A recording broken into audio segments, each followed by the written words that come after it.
Gen kita itu Bapak sekalian, gen yang kita itu, apa yang terjadi sebenarnya atau apa bahan bakunya? Bahan baku gen kita itu adalah ini.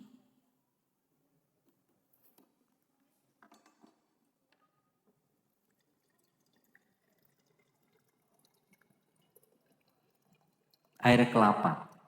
Jadi air kelapa ini adalah air dengan sterilitas yang diciptakan oleh Allah. Jadi kalau bikin air kelapa ini, kalau bikin santan pakai ini kan, airnya jangan dibuang. Ini orang-orang yang sudah agak-agak senior, 40-50 tahun ke atas, minumnya ini. Air kelapa tua. Ini kan tua nih. Airnya aja minum. Karena dia sangat tinggi makronutrien dan dia punya asam amino. Mineral, subhanallah. Jadi kalau Bapak Ibu datang ke abang-abang atau mas-mas yang giling kelapa itu sayang banget ini dibuang ini. Masya Allah ini obat banget ini. Gak perlu beli air kelapa muda. Ini udah obat. Ya. Yang mudanya itu, ya, air kelapa muda itu teman sekalian itu Masya Allah. Ini canggih banget nih orang. Pertama kali Surabaya. Nah, ya boleh di atas. Kalau Bung Tomo masih hidup mungkin dia makan beginian ya. Ya, maksudnya ya makan orang kita zaman dulu lah. Ini kan karbo. Ya kan? Gak makan nasi kira-kira makannya bisa gak? Bisa ganti nasinya. Ini kan karbo. Tepung juga. Ya kan? Ini juga karbo tapi kan sehat. Ya, kira-kira makan sebegini, bukan sebegini, banyak. Cukup nggak pagi-pagi makan beginian? Cukup, insya Allah cukup. Makan beberapa potong udah cukup, insya Allah. Tapi efeknya apa? Badan kita tidak akan lemes karena jenis gulanya bukan kayak gula pada nasi. Itu bedanya. Jadi orang Indonesia itu makanannya apa? Makanan kita aja lah, gak usah heboh-hebohan. Ya, sekian lama makan pizza gitu kan, enggak juga lancar bahasa Italianya. Makan kita aja lah, jangan heboh-hebohan. Makanan satu tempat yang Allah ciptakan di suatu negeri, itulah yang paling cocok untuk mereka. Ya. Dan karena kita nggak tumbuh kurma ini kan asam amino. Asam amino itu bahan baku pembentuk gen. Maka ada asam amino, ini asam amino.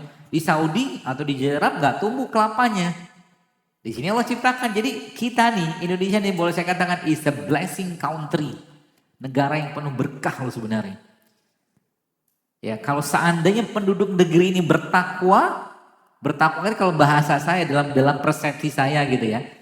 Persepsi kesehatan dengan cara apa? Kembali ke apa-apa yang Allah ciptakan di sini untuk kita bersyukur dengan rempah, dengan rimpang kayak beginian, maka harusnya Indonesia menjadi negara yang paling sehat.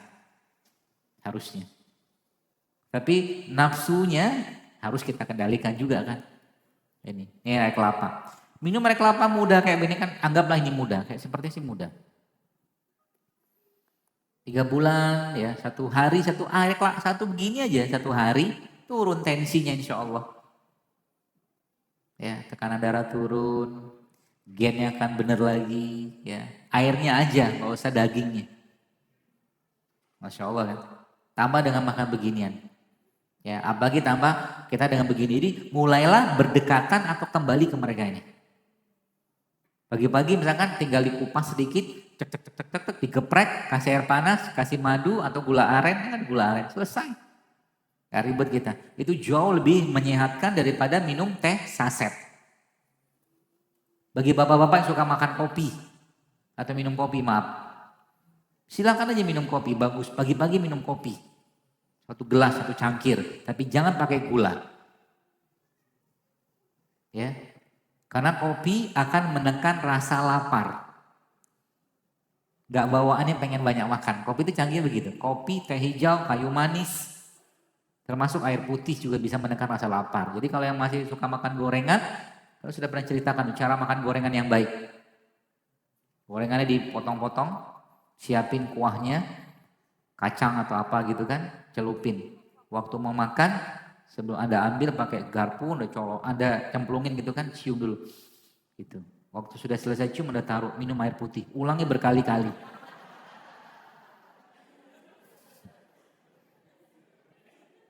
Lama-lama air putihnya akan menekan keinginan untuk makan kurma. Sekarang saya tanya Bapak sekalian. Ini pisang rebus. Mana sehat dengan pisang goreng? Udah tahu tuh pinter. Ya kan? Sekarang misalkan kita bicara gorengan. Mana sehat dengan singkong rebus? Rebus kan? Gak ada minyak, gak ada tepung. Dia ada tepung, tapi tepungnya dia tepung yang masih kompleks gitu loh, bahasa gitu loh. Kalau udah bicara gorengan, dia sudah gak kompleks lagi gitu loh. Ya kita makan tiap hari kan. Jadi kalau kita kembali ini apalagi kayak begini, ini Masya Allah ini kan kacang apa nih? Edamame ini kan protein. Ada proteinnya, ada karbohidratnya, ada seratnya juga. Ini juga punya serat, ini juga punya serat. Komplit coba Masya Allah. Modal berapa beginian? Modal cepat juga bisa. Ya beli 10.000, 20.000 untuk satu keluarga cukup sebenarnya. Gitu loh. Gak ribet-ribet, ini kacang kayak beginian juga sama Masya Allah. Ya. Gampang sebenarnya, asal apa? Asal mau aja. Maka coba 7 hari ke depan, teman-teman sekalian, saya bukan melarang Anda makan karbohidrat ya, tapi nasi putih yang saya himbau. Kita tetap butuh karbohidrat. Ibu-ibu jangan gak makan karbohidrat, butuh untuk metabolisme hormon butuh karbohidrat. Ya, jangan gak makan, tapi carilah sumber karbohidrat yang sehat. Seperti itu ya, termasuk dari kelapa tadi ya. Usahakan dalam seminggu sekali minum air kelapa. Kalau masih muda, air kelapa muda. Kalau udah tua, kelapa tua. Beda kandungan memang, serius ini kan bercanda. Saya juga sempat ketawa apa benar gitu ya. Niatnya benar. Jadi orang-orang yang tua minumnya kelapa tua. Ya, yang masih muda, air kelapa muda nih. Ini kata muda. Ini kini sekarang Masya Allah ya. Air kelapa muda itu, kalau Anda ambil racun, kata guru saya tadi pernah nyobain, saya belum pernah, tapi dia cerita saya, dia seorang peneliti juga, itu racun itu kalau dimasukin racun tikus atau racun apa yang bentuknya cair, itu dimasukkan ke dalam air kelapa, langsung gumpal dia. Dia punya antikoagulan, dia bisa membekukan atau membekukan sesuatu dengan cepat. Jadi dia melokalisir racun yang masuk. Maka zaman dulu kan kalau orang keracunan apa baygon atau apa gitu ya, ke minum apa gitu kan racun serangga kan dikasihnya ini. Gitu kan? Tapi jangan dikemas, kemasannya ini kemasannya. Ya, minum air kelapa paling bagus apa? Pok minum. Jangan pakai sedotan. Jangan cocok, bibir kita tuh lebih cocok minum langsung begini. Iya karena emang sedotan tuh saya pernah baca gitu ada seorang dokter THT apa cerita gitu emang gak cocok buat kita. Jadi jangan sering-sering minum pakai sedotan. Gitu loh. Minum kayak begini jangan pakai sedotan. Minum langsung bismillah. Contoh minumnya, haus juga sih. Ya gitu ya teman sekalian.